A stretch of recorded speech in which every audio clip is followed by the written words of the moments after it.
Bonjour à tous, aujourd'hui nous sommes en compagnie de Laurent Di Florio, responsable pôle R&D électronique et automation, et Sylvain Nicolas, qui est ingénieur système embarqué chez Sandvik. When I decided to hack you, whoever's in control of the exit nodes is also in control of the traffic, which makes me...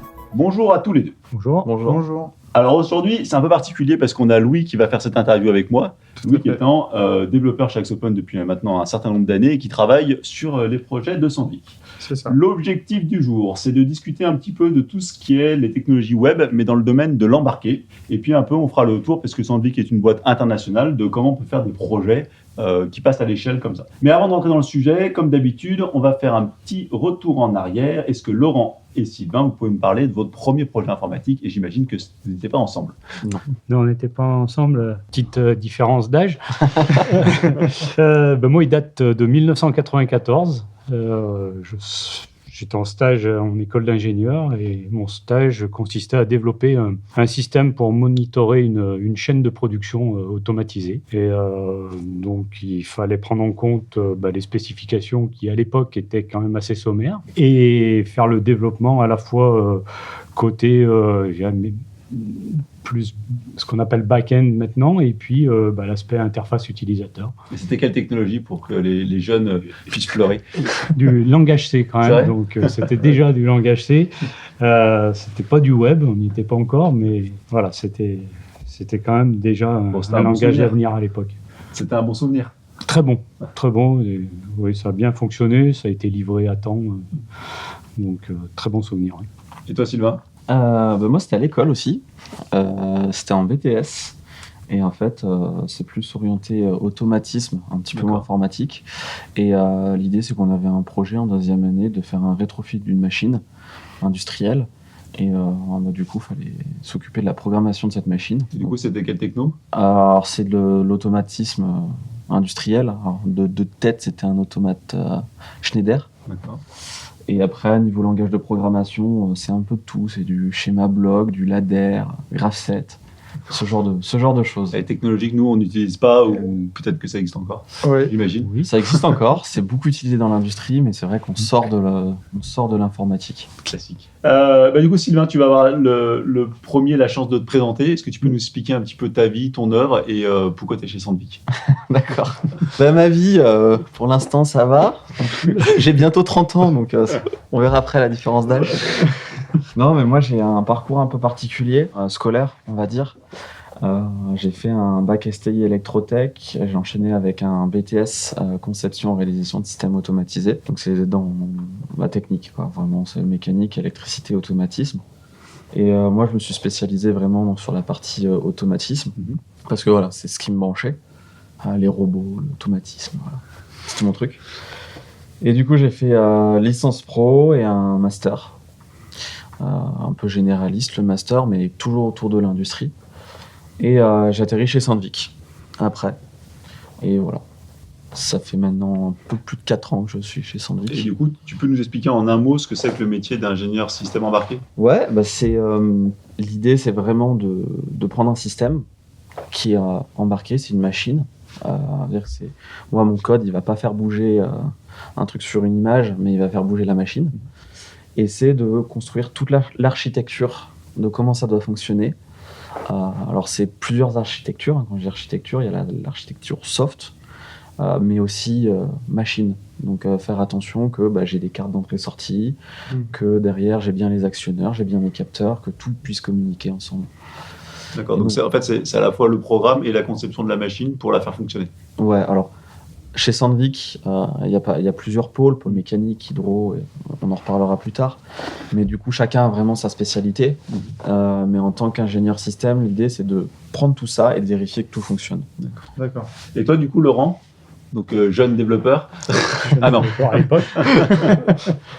Donc moi, j'ai commencé à travailler en 1998 suite à une école d'ingénieur. J'ai fait l'INSA à Lyon en génie électrique. J'ai commencé à travailler dans une société, un constructeur qui fabriquait des nacelles élévatrices. Et j'étais l'ingénieur Elecsoft, parce qu'à cette époque, mettre des systèmes embarqués dans des machines, ça n'existait pas. Et le métier, il a commencé à se créer, ingénieur système embarqué. Et donc, le rôle, il était un peu pluridisciplinaire, dans le sens il fallait faire à la fois du hardware, implanter toute la partie électrique de la machine, les cartes d'entrée-sortie, et puis réaliser le logiciel pour faire bouger la machine. Donc, j'ai travaillé environ une dizaine d'années chez ce constructeur.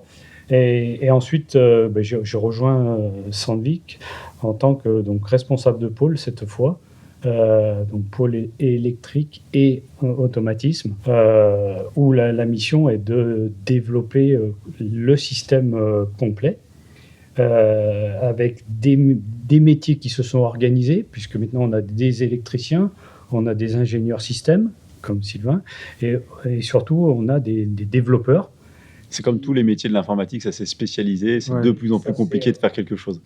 Complètement.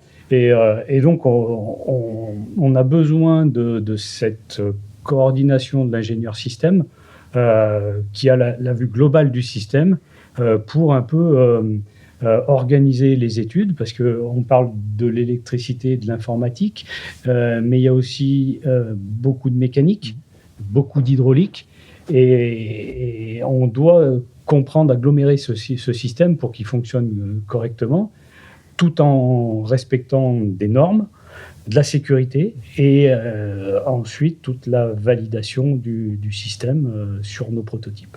Alors, pour ceux à qui ça paraît obscur, on va rentrer, je vais vous laisser bien sûr vous présenter Sandvik. Mais comme on le disait, c'est des énormes machines qui sont...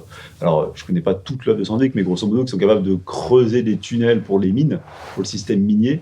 Donc, quand on parle de machines, on ne parle pas de petites robotiques là, dans le cadre de cette discussion, on parle vraiment de machines qui font plusieurs tonnes. Enfin, je ne sais pas quels sont les poids exacts de ces machines. Mais... Les nôtres, c'est 12 tonnes. 12 la tonnes, dernière voilà, qui est sortie, c'est 12 tonnes. Bon, vas-y, allez, t'es parti, Sylvain. Présente toute l'entreprise. Et attention, le service marketing de votre boîte va vérifier que c'est raccord aux idéologies.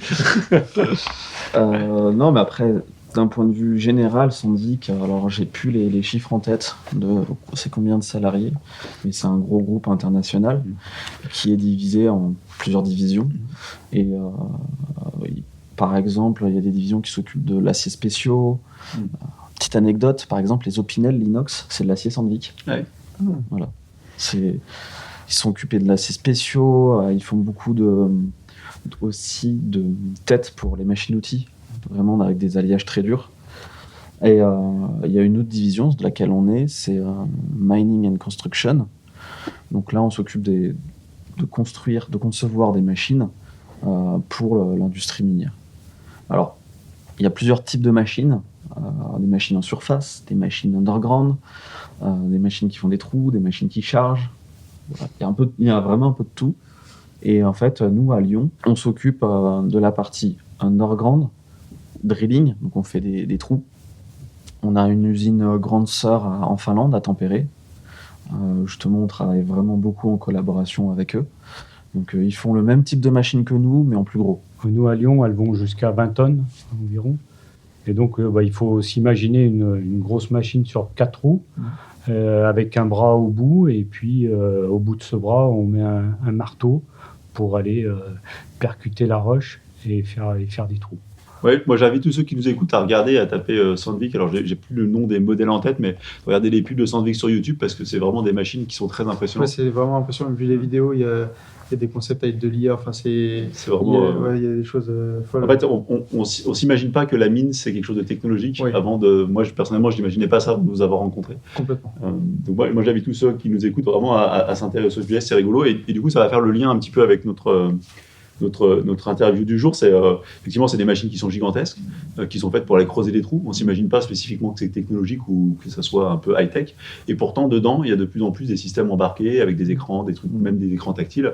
Est-ce que tu peux nous en dire un petit peu plus, Sylvain, sur cet univers technologique en fait qui fait tourner ces machines-là? Ouais, bah alors faut savoir quand même Alors, t'es pas loin quand tu dis que l'image de ce qu'on fait de la mine, c'est vraiment un milieu difficile. Et on parle de... Alors, nous, nos clients, c'est pas spécialement la France. Hein. Je crois qu'on vend une machine tous les 3 ans, 4 ans, quelque chose comme ça. Et en fait, ça dépend des pays, ça dépend des régions, et ça dépend de ce qu'on veut faire. Et historiquement, à Lyon, Sandvik fait des petites machines. Alors, petites à 12 tonnes près. Ouais, voilà, c'est ça. à 12 tonnes près. Mais ça fait des petites machines, et historiquement, c'est des machines qui sont très simples. C'est vraiment, on joue sur la mécanique, l'hydraulique, point. Il n'y a pas d'intelligence dedans. Et en fait, le marché évolue. On entend parler de l'industrie 4.0,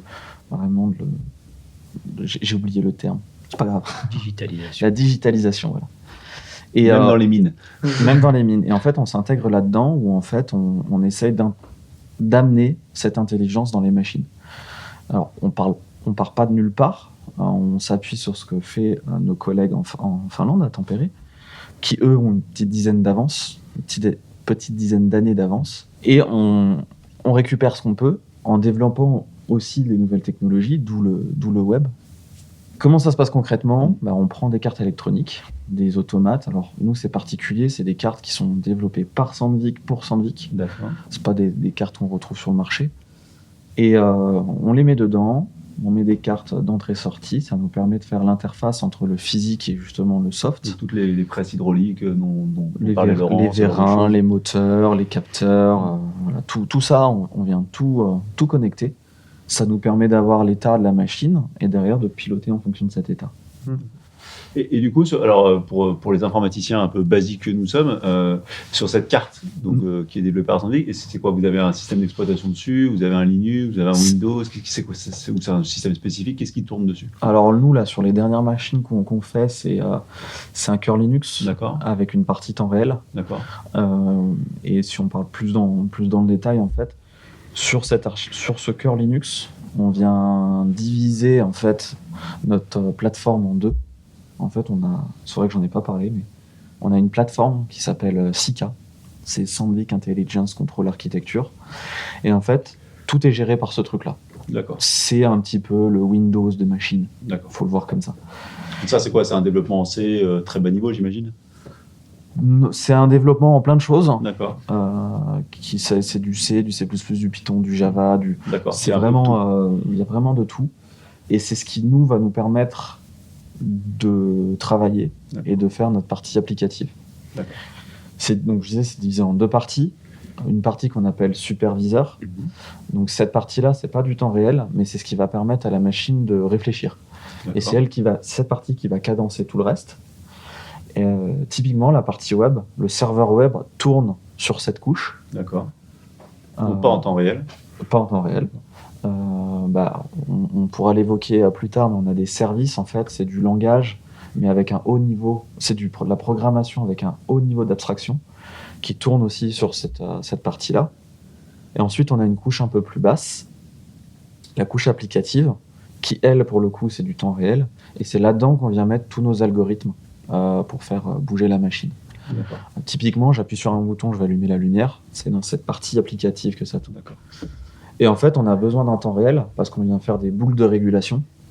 Et la boucle de régulation a besoin d'avoir une bonne grosse puissance de calcul et surtout beaucoup de vitesse. Et la boucle de régulation, elle permet de faire quoi ? Elle permet que le bras il parte pas en vrille, ce genre de choses Alors, ou... pour simplifier, une boucle de régulation, c'est un asservissement. C'est comme un four. D'accord. Sur ton four, tu règles la température. Ok. Et ton four, il doit atteindre la température et rester à cette température. Ouais.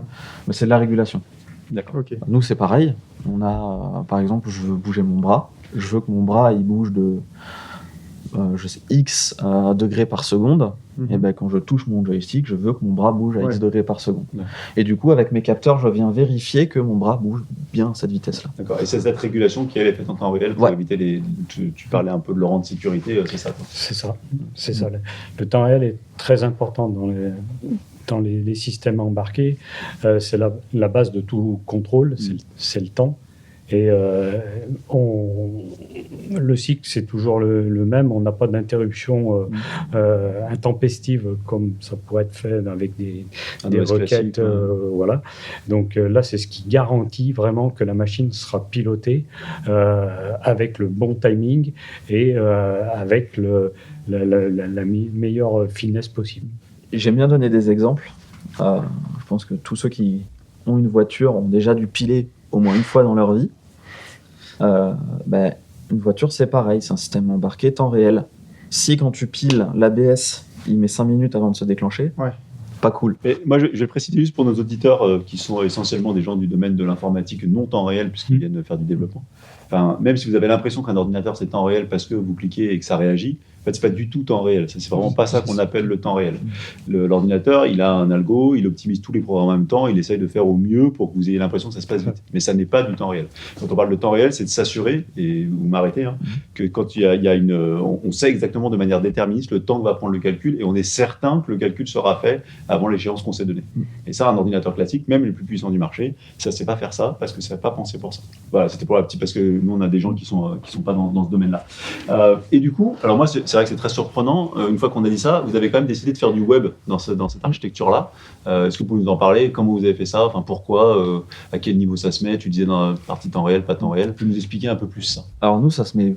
Je commence par la partie technique. Je fais les choses à l'envers, c'est génial. On est des techniques, nous, ça nous va bien. En fait, on met dans la partie qui n'est pas temps réel, parce que c'est l'embarqué, et c'est pas comme un ordinateur où maintenant on a des cœurs qui sont ultra puissants, on est limité en termes de mémoire, en termes de performance, on peut pas faire ce qu'on veut, et du coup on optimise au max. Donc ça, c'est première chose. Deuxième chose, nous historiquement, en fait, nos machines, elles sont développées avec à tempérer en tout cas, en Finlande, avec un autre langage qui est le Qt. Donc c'est du C, mais C++ pour la partie graphique. Et en fait, nous, on veut se séparer de cette partie-là. Parce que déjà, on n'a pas les compétences en ce moment. Les compétences sont difficiles à trouver sur le marché. Et en plus, ce qu'ont fait nos collègues en Finlande, ça, c'est pas très bien documenté. Et du coup, c'est vraiment très difficile pour nous de s'intégrer là-dedans. Une autre des raisons, c'est que nos machines, on n'a pas les mêmes besoins qu'en Finlande. En Finlande, eux, ils sont beaucoup plus dans le tunneling. Donc le tunneling, eux, ils creusent des tunnels. Nous, on est dans le mining. Donc en fait, on n'a pas les mêmes besoins. Ça se rapproche, mais vraiment, l'objectif est pas le même. Et du coup, eux, ils ont vraiment cette notion de tunnel. C'est un environnement safe. Ils ont des machines qui sont plus grosses, qui coûtent plus cher, mais des cabines. Et il faut savoir que cette partie qui n'est pas temps réel, chez eux, elles étaient installées sur l'écran de la machine, et la partie applicative sur des contrôleurs à côté. Ouais. D'accord. Nous, les machines sont moins chères, c'est des environnements qui sont plus difficiles. L'écran, on n'a pas forcément de cabine. L'écran, il va se prendre un rocher un jour, il va se prendre un coup de Karcher. Un opérateur, il va pas être content, il va traverser l'écran avec son poing. Voilà. Mais si on fait ça, on casse la machine. Déjà, la machine, on peut plus du tout l'utiliser avec la technologie Qt qu'on a aujourd'hui. Et l'idée, c'est de se dire, en fait, un écran, c'est pas forcément obligatoire sur une machine.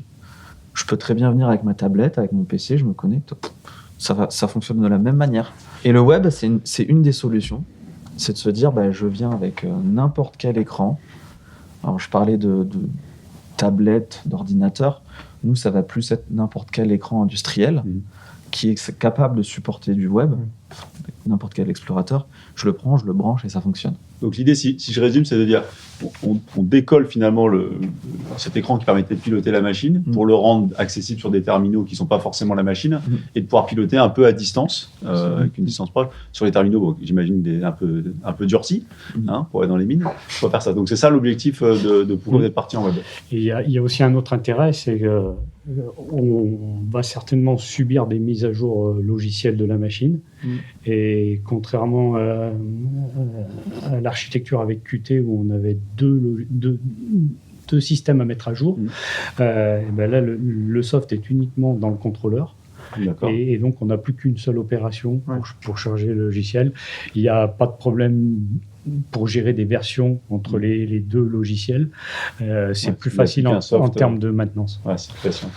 Et puis, Et puis trouver des développeurs web. c'est plus C'est facile. plus Et même sans parler de trouver des développeurs web, c'est que n'importe qui peut aller sur Internet, gratter un petit peu comment le web ça fonctionne, et juste pour des tout petits dépannages ou de la compréhension, bah, en fait, on est Plus beaucoup abordable. on est plus autonome. Et donc du coup, alors si je résume du coup la stack technologique, donc vous avez donc du web, la stack technologique c'est quoi? C'est du Vue, C'est ça du JS. Ouais. C'est du Vue.js qui est derrière avec une API qui est codée en Alors l'API c'est codé chez nous en C++, D'accord. genre C et ou C++. d'accord. Et du coup l'idée c'est d'envoyer, d'utiliser ces API là, d'aller récupérer les informations sur la partie applicative. Alors, chez nous c'est des signaux mais il faut le voir juste comme une information. Et après de les envoyer via des WebSockets C'est ça. sur la partie serveur web. D'accord. Donc ça fonctionne comme ça. Donc la machine, elle interagit avec ces Ouais, différentes c'est ça. Nous, technologies. on va écouter différents signaux et vu qu'on a des retours en temps réel, on peut avoir des données dynamiques qui s'affichent sur l'écran. Sur le papier, ça paraît super.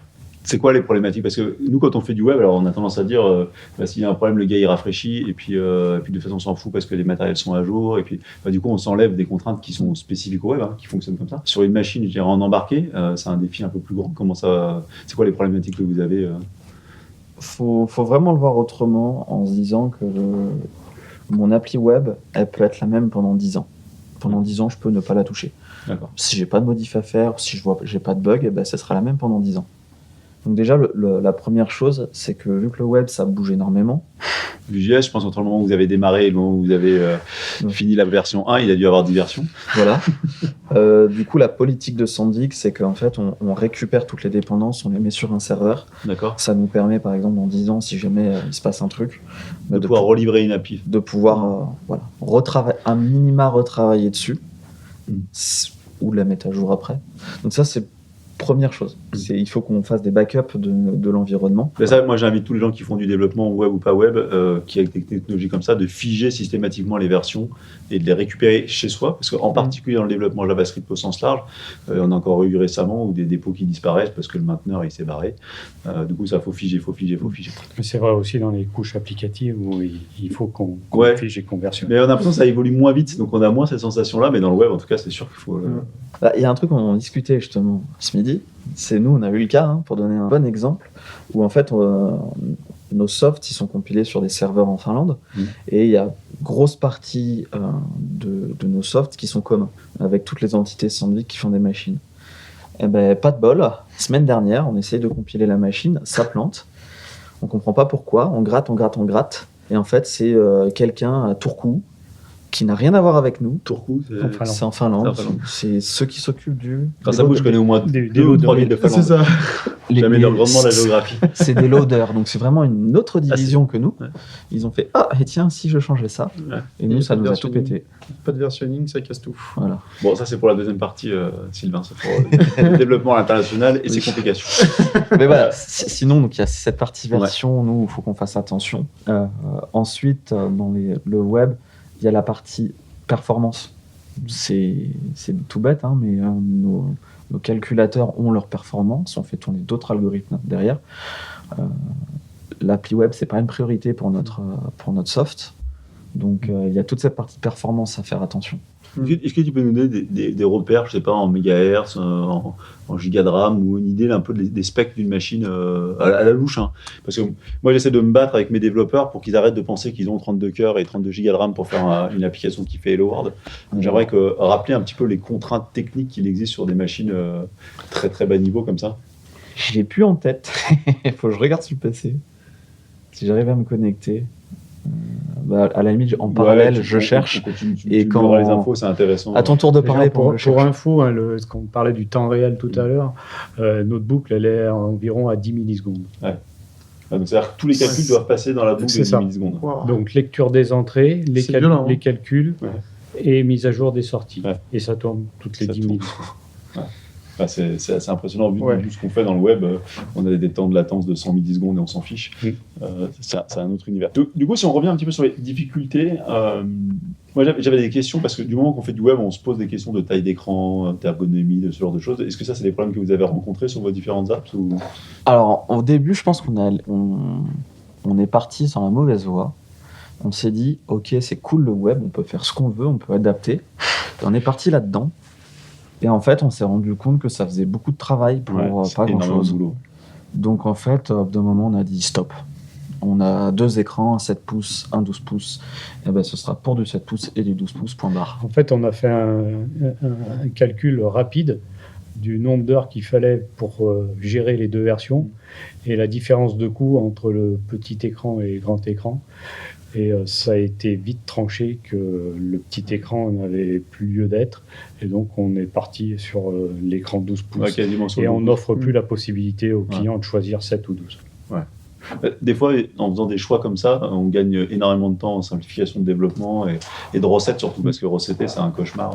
La validation, sur la machine, la gestion des versions aussi, dans la vie de la machine, une fois qu'elle est vendue, c'est très très consommateur de temps. Si on pouvait faire ça sur nos développements, par exemple mobile ou web qu'on a à faire, ça nous gagnerait un temps de... Moi, je sais que quand je travaille sur Sandvik, c'est le point le plus agréable. C'est C'est que que je tu fixe sais- mon écran Tu sais que j'ai- c'est ça. Ah ouais, et puis il n'y a même pas d'histoire, c'est absolute. Tu mets tant de pixels parce que Ouais. c'est tant de pixels et il n'y a pas de question à se poser, quoi. C'est plutôt quelque chose de très agréable. Moi, j'avais des questions parce que quand on parle en web, l'étape qui vient après, et moi je suis assez dur avec les équipes là-dessus, c'est pour tout ce qui est sécurité et mise à jour. Quand on part sur de l'embarqué avec une machine qui part dans une mine, je sais pas où, en Afrique du Sud, comment vous faites? Est-ce que c'est un sujet? Est-ce que vous le traitez? Alors, nous, de notre niveau, on ne traite pas ce genre de trucs. D'accord, C'est pas du tout notre... on ne fait pas attention à ça. d'accord. Nous, on va faire attention, si tu veux, que tel paramètre il soit accessible à un certain niveau D'accord. pour éviter qu'on casse la machine. Ensuite, quand je disais que nos cartes elles étaient développées par Sandvik, pour Sandvik, c'est vrai aussi pour Sika, donc notre couche d'applicatif, c'est développé par Sandvik. Donc en fait, c'est une équipe à part entière en Finlande qui s'occupe de tout ça, D'accord. qui va s'occuper de toute la partie cybersécurité, sécurité, et nous, on récupère, on utilise. D'accord. Aujourd'hui, on est incapable de dire, OK, qu'est-ce qui est mis en place pour faire. Par contre, je rajouterais que sur les systèmes embarqués eux-mêmes, on a des calculs de niveau de sécurité qui sont imposés par la norme. D'accord. Donc ça ne concerne pas le logiciel, mais plus le côté hardware. D'accord. Et on a un logiciel de calcul du niveau de sécurité, le niveau PL, ils appellent ça. D'accord. Les performance level de chacune des fonctions. Et ce logiciel prouve qu'on a respecté les niveaux de sécurité. D'accord. Ok. Essentiellement pour la sécurité des gens qui travaillent dans les mines. Essentiellement ça. Ouais. Parce que j'imagine que le hacking du gars qui viendrait aller pirater une machine Alors, dans une mine, c'est tout à fait possible techniquement, mais il faut savoir aussi que quand je disais je suis incapable de dire vraiment la partie cybersécurité, ce qui est fait, c'est que nous, on voit qu'il y a des choses. Par exemple, les ports sont fermés, des trucs tout bêtes. Ouais. L'IP, c'est des IP statiques, ça autorise. Il y a des whitelists, on ne fait pas n'importe quoi, il y a des proxys. d'accord. Ouais, On vous accepte- avez déjà un bon niveau de sécurité de base. Ouais, on n'accepte pas comme ça en claquant des doigts. Ouais. En plus, on a la partie hardware qui vient aussi faire filtrer. D'accord. Parce que nous, on a nos contrôleurs. Mais en fait, avant les contrôleurs, on a un autre module qui nous sert de point d'accès à la machine. Donc ça nous fait en fait une Ah oui, couche. vous avez encore un niveau d'abstraction au milieu. Une couche entre les deux. Donc déjà, avant de se connecter, bon courage. J'ai essayé, hein. Bon courage. Même des fois, je me dis, les hackers sont bons parce que même nous, en tant que développeurs, avec la documentation, Oui. les codes, et ça, on n'arrive pas à se connecter à nos propres machines. C'est ça. Donc, Et après, il faut savoir aussi que les mines sont ultra strictes sur toute la partie cyber. D'accord. Et ça plaisante pas du tout. Mais vraiment pas du tout. Donc ça limite aussi pas mal mal de de risques. Le temps avance. Moi, j'ai encore 2 questions sur la partie embarquée, puis on va partir un petit peu sur la partie projet international. Moi, j'aimerais bien savoir comment on fait pour tester ces applications-là en conditions réelles, parce que c'est des grosses machines là-dessus. Est-ce que vous allez vous amuser dans une mine avec votre grosse machine en disant « Ah, ça marche pas !» Comment ça fonctionne? Alors, la première étape de la validation, elle est sur la simulation. Donc, D'accord. en même temps qu'on développe nos applicatifs, on développe un banc de simulation D'accord. et on teste en permanence le soft qui est en cours de développement sur nos bancs de simulation. D'accord. Donc, ça fait un premier Et filtre. juste pour nos gens qui ne connaissent pas, un test. banc de simulation, ça simule vraiment la machine. Alors, un banc, c'est physiquement, c'est l'interface homme-machine présente sur la machine, D'accord. le calculateur de la machine dans lequel on vient mettre le soft qu'on est en train de développer. D'accord. Et on vient connecter un système, un logiciel qui est développé par des gens qui font de la simulation, D'accord. qui nous simule toutes les entrées-sorties de la machine. Et on peut tester les fonctions comme si on y était, quoi. l'utilisateur utilisait la machine. D'accord. Donc ça, c'est le premier niveau. Donc ça, c'est le premier niveau. Donc les développeurs rédigent des cas de tests en même temps qu'ils développent. Ça commence à créer le plan de validation de la D'accord. machine. Et ensuite, on monte donc le proto dans notre atelier. Et à la fin du montage du proto, on reteste sur le proto, donc à Lyon ici, toutes les fonctionnalités de la machine. Les fonctionnalités, il y en a peut-être une vingtaine. Il n'y a pas que je fais un trou. Ouais. Il y a de la translation, il y a des fonctions annexes. Donc tout ça, c'est testé chez nous. Et pour la plupart des fonctions, il n'y a pas besoin de mine pour tester. D'accord. Et à Lyon, on a la chance quand même de pouvoir forer. On peut forer de deux manières différentes. Soit dans un gros bloc béton, donc on achète des blocs béton et on vient faire des trous. Soit on a un banc où on vient forer. C'est un marteau négatif qu'on appelle ça, où on vient renvoyer les informations que pourrait envoyer la mine. Donc ça, c'est la deuxième phase de validation. La troisième phase, c'est que la machine, une fois qu'elle est finie à Lyon, elle part donc en Finlande, où on a la chance d'avoir une mine test D'accord. au sein de l'usine de Tempéré. Et donc là, il y a des experts de Des nos vrais mecs machines. qui utilisent la machine dans la vraie vie. Donc ça, c'est vraiment un service à part entière De chez Sandvik. de chez Sandvik qui qualifie et qui valide les produits. Et la dernière étape, c'est en mine réelle. Et là, on a une dernière validation. Cette dernière validation, elle est là pour répondre à la question est-ce que notre produit correspond bien à ce que le client avait, pas pour résoudre des bugs. Les bugs, C'est censé être avant. on les corrige avant de les envoyer chez le client, mais tout l'aspect performance de la Ouais, que ça répond correctement. Voilà. En termes de cycle de vie, à la fois de la machine et de l'application, c'est utilisé combien de temps une machine? Ça vous prend combien de temps à développer? À développer, ça fait combien de temps qu'on travaille? Il faut compter 2 ans. D'accord. 2 ans de Ouais, développement moi, je trouve ça assez court. en fait. utilisant des briques existantes. Ouais. Dès qu'on part sur une nouveauté à l'intérieur du projet, ça rallonge beaucoup très plus. très facilement la durée du projet. Ensuite, on est dans un environnement où il y a beaucoup de variantes et d'options de machines. D'accord. Et donc, après, ça se valide au fur et à mesure que la machine, elle se vend chez les clients. Ouais, parce qu'on mine pas forcément une mine de cuivre comme on mine une mine de plomb, comme on mine une. J'y connais rien, mais je veux dire, c'est pas tout à fait les mêmes outils, les mêmes Oui, cas. il y a les outils. La taille des veines, ce genre de choses qui fait que. Et puis après, il y a aussi les clients qui veulent des spécificités.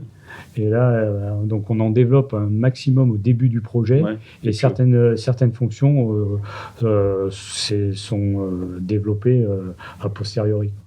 Et puis pour revenir sur la phase de test, moi, j'avais pu assister à la première phase que vous faisiez, et c'est impressionnant le simulateur qui est mis en place. Il y a un écran, il y a tout qui est en temps réel. C'est un jeu vidéo en fait. C'est impressionnant à regarder. Ça permet de gagner du temps pour la suite. Ouais, c'est ça. Ces machines, elles sont exploitées combien de temps? Est-ce que ça vous arrive de faire des mises à jour sur des machines que vous avez déjà livrées? Alors, première question, exploiter combien de temps? S'il n'y a pas de réponse, il y a certaines mines qui vont user une machine en 3 mois. D'accord. Et Oui. tu en as certaines, ça va durer des dizaines et des dizaines d'années. D'accord. Ça dépend de la maintenance qui est faite, de l'environnement. Et après, en termes de mise à jour, En général, les mises à jour qu'on fait, alors on n'a pas beaucoup de machines vraiment avec du soft encore, ça va venir, mais c'est des résolutions de bugs ou alors un client nous demande une amélioration. Et du coup, c'est quoi là, le protocole? Ça va être un petit gars avec sa clé USB qui va la brancher sur la machine, c'est ça? C'est ça. Du coup, en embarqué, c'est toujours un peu C'est ça, compliqué de... C'est ça. Nous, notre grosse contrainte, c'est de simplifier. Ouais. Il faut qu'on simplifie tout. L'interface web, on la simplifie. La maintenance, on la simplifie. Parce qu'un opérateur, c'est pas un informaticien ni un digital native. Un opérateur, quand on fait nos développements, on part du principe qu'il ne sait pas lire, il ne sait pas écrire. D'accord. Ah oui, c'est la ligne de base sur laquelle vous essayez de vous tenir, quoi. Après, en fonction des produits, il faut faire un peu attention quand même, parce qu'il y a des choses qu'on ne peut pas faire quand même. On ne peut pas tout simplifier. J'aurais une dernière question sur la partie informatique embarquée, ingénierie embarquée. C'est quoi pour vous le futur si on se projette à 5-10 ans? Est-ce qu'il y a des ruptures? On va continuer comme ça à faire du développement avec du web qui va devenir un peu plus en plus présent? Ou est-ce que vous voyez des choses arriver qui pourraient intéresser nos jeunes ingénieurs qui seraient tentés de faire de l'informatique embarquée? Je pense que c'est en train de grandir de partout. On en voit partout, digitalisation, industrie 4.0, il y en a partout, l'IoT, et tout ça c'est de l'embarqué. Donc du boulot, c'est la tendance mondiale. Je pense que de toute façon, on ne fait pas ça pour rien et pour se faire plaisir à faire une jolie machine technologique. Hein. Des fois, on se pose la question, nous, en tant qu'informaticiens, si on ne se fait pas juste plaisir. Il y a deux principales raisons. La première, c'est la productivité. C'est-à-dire qu'il faut qu'on fasse une machine qui soit facilement maintenable, qui puisse être automatisée, pour limiter les opérations de l'opérateur. Donc ça aussi pour des raisons humaines d'envoyer des gens en mine où le travail est quand même pas simple. Donc ça c'est ce qui tire vraiment la technologie. Et donc ça prépare le système avec des fonctions simples à une évolutivité certaine. D'accord. C'est-à-dire que demain, l'évolutivité, c'est la connectivité de la machine. Nos machines, elles sont prêtes à être connectées. Il y en a qui sont déjà connectées. Les mines s'équipent de plus en plus de réseaux Wi-Fi. Donc, au fur et à mesure que le réseau de la mine augmente, il tire à la fois l'électricité, l'eau, l'air, et surtout maintenant le Wi-Fi. Encore une fois, j'invite tout le monde à regarder des vidéos. C'est impressionnant. On n'imagine pas du tout une mine à quoi ça ressemble. J'ai vu des machines qui projetaient le béton en même temps qu'ils tiraient. C'était hyper technologique. Et c'est ça qui tire la techno, en fait. Hein. Et pourquoi on fait ça? Parce que demain, on aura des machines connectées. Elles tomberont moins en panne parce qu'on fera de la maintenance préventive. On va analyser le nombre d'heures du marteau et on saura qu'avant un certain nombre d'heures, on va pouvoir aller intervenir et ça sera dans une zone où il n'y aura pas d'impact pour le développement de la mine. Donc, c'est ce point-là qui est vraiment... qui tire la technologie. Et deuxième aussi, c'est quand même l'ergonomie de l'utilisation des machines, où sur des anciennes machines, on a une dizaine de leviers hydrauliques où on ne sait jamais lequel prendre pour faire quel mouvement. Là, il prend ses joysticks, un dans chaque main, et au bout de ses mains, il fait toutes les fonctionnalités de la machine. Ce qui est quand même assez impressionnant. Toi, Louis, qui est un grand joueur de jeux vidéo, je suis dans mon élément. Avec ça. On va faire un petit dézoomage. On a parlé beaucoup de technologie, on a parlé beaucoup de web embarqué. Moi, j'ai envie de savoir, dans un groupe international, alors nous, on est une petite boîte, on est une 60aine de personnes, donc on peut tous se parler. Vous êtes un groupe international avec, tu l'as dit, plusieurs villes à l'international. Comment ça se passe? C'est quoi l'organisation pour réussir un projet dans lequel une partie du soft est développée à Tempéré, une partie du soft à Lyon, une partie du soft encore aux quatre coins de la Pampa? Comment ça fonctionne? Comment vous êtes organisé sur cette partie-là? Je pense que le plus important, pour commencer, c'est la communication. C'est tout bête, mais savoir se parler, c'est pas mal. Donc l'anglais, déjà, c'est une obligation. Et ensuite, sur des projets comme ça, comme nous on fait, technique, on s'est vite rendu compte que quelque chose de très important, c'était la spécification et la documentation. On réutilise beaucoup de choses, on en développe d'autres. Et en fait, on s'est rendu compte qu'il nous manquait un petit peu de spec sur certains points. Et ça, les gros points difficiles qu'on a, nous, dans le développement, c'est ça. C'est arriver à comprendre arriver à s'interfacer dans ces choses-là. Et du coup, vous continuez à travailler quand même un peu en agile, ou vous avez plutôt adopté des cycles classiques avec des spécifications et compagnie, parce que le domaine de l'informatique embarquée est tellement dur qu'il faut revenir à ce genre de choses? Je dirais, je sais même pas si on peut mettre ça dans une case. On fait un peu les deux à la fois. Ouais. Et chaque sujet elle a son mode de traitement particulier, on va dire. Donc des fois on fait des modes agiles, notamment avec Axopen sur tout ce qui est sprint. Et puis sur d'autres développements en interne, on est plus avec des specs, des revues, on essaye de cadencer le développement pour qu'à la fin la validation finale soit plus. Voilà, c'est exactement ça. Et du coup, vous avez quand même fait une segmentation internationale des tâches, c'est-à-dire, ce que j'ai compris, c'est à Lyon, vous faites la partie web et un peu embarqué, vous avez à tempérer d'autres équipes, vous avez segmenté finalement les équipes en fonction des couches logicielles, si je peux me permettre comme ça. C'est historique aussi, beaucoup, parce que en Finlande, ils ont 10 ans d'avance sur nous, ils ont déjà fait des choses, ce serait stupide de s'en priver. Du coup, on récupère. Mais du coup, pour récupérer, c'est d'autres services qui l'ont fait. Donc, nous, on communique avec eux pour récupérer, savoir comment ça fonctionne. Et en fait, ça se fait naturellement. C'est pas... Et du coup, ce que vous avez fait en France, là, à Lyon, sur la partie web, est-ce qu'il y a des chances que ça remonte justement dans des machines Oui, on est les pilotes pour cette technologie embarquée. Donc, on va la déployer avec toutes les versions possibles. Et il n'y a pas de raison que derrière, en Finlande, ils ne puissent pas récupérer ce qui a été fait pour pouvoir l'implanter sur leur machine. Tout ça, c'est fait aussi avec un regard sur leur machine. Un point important, c'est qu'ils pourront l'utiliser le jour où ils en auront besoin. Donc déjà dès maintenant logique, dans le développement, c'est vous pensez à génériciser pour que ça soit utilisable par d'autres entités du groupe. C'est ce qu'on fait dans les librairies qu'on développe. Nous, on a nos besoins, donc en priorité, on fait nos besoins. Et on essaie de développer aussi des librairies qui sont communes à tout le monde. Tout à fait. Ouais. Et ce qui est le plus compliqué, c'est de centraliser tous les besoins de tout le monde et d'être sûr qu'on répond vraiment à tous les besoins et qu'on n'oublie personne. Du coup, ça peut créer des fois des Et là, vous utilisez un outil particulier pour cette documentation, sur cette partie-là? Ce qu'on peut. C'est pas commercial de dire ça, il faut que tu dises que tu utilises un outil génial. Non, mais faut être honnête, on débute aussi là-dedans, donc en fait, comme disait Laurent, on est pilote, donc il faut qu'on cherche, qu'on essaye on a plusieurs choses, on est parti très bien du Word au mail, en passant par un site web dédié.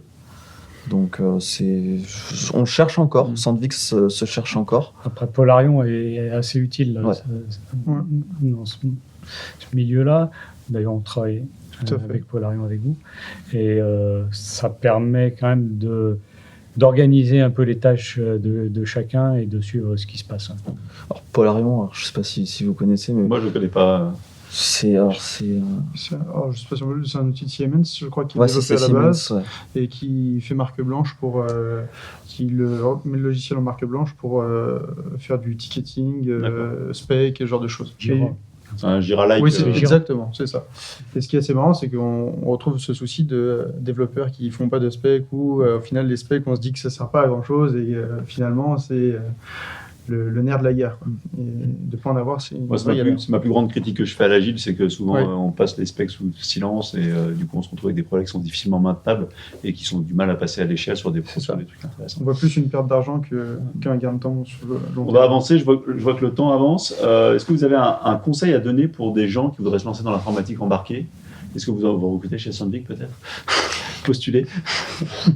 Non, je dirais que la curiosité, c'est vraiment un atout pour pour ce genre de poste, comme on l'a dit, on demande beaucoup aux développeurs. On leur demande à la fois de coder, bien sûr, mais aussi de connaître le fonctionnement de la machine. Donc, qui dit fonctionnement, dit ergonomie, dit hydraulique, mécanique, comment les mines utilisent les machines.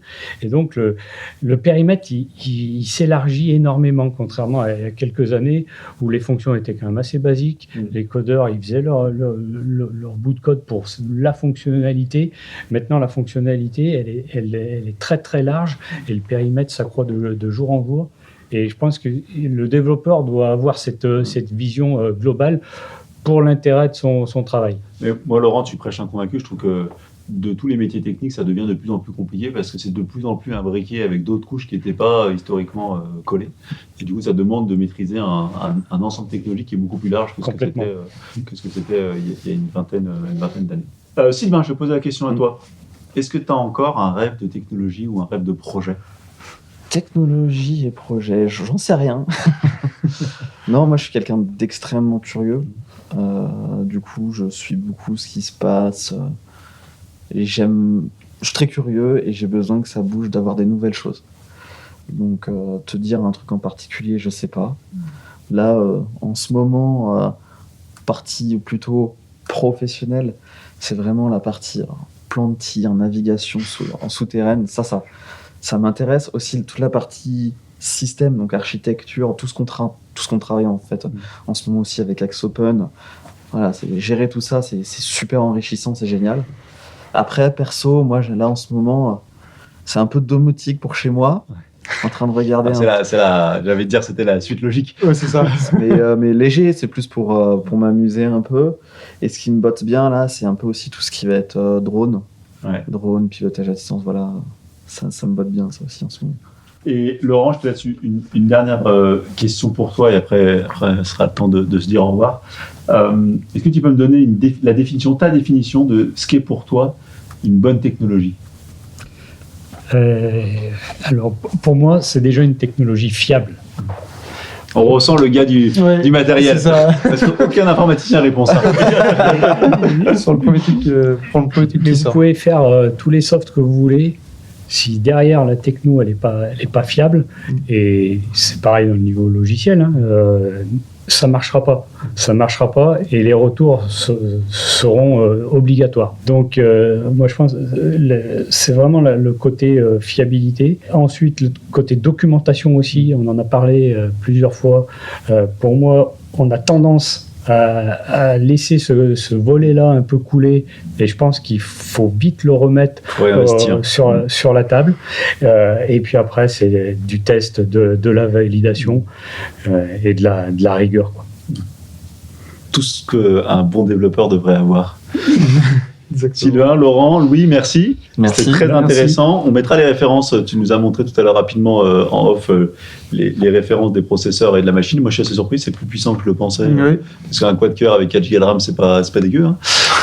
Donc voilà. Et puis, je remercie à tous ceux qui nous ont écoutés. Et puis, si vous avez des questions, on vous mettra les adresses LinkedIn de Laurent et de Sylvain. Merci à tous. Merci beaucoup. Merci beaucoup. Merci.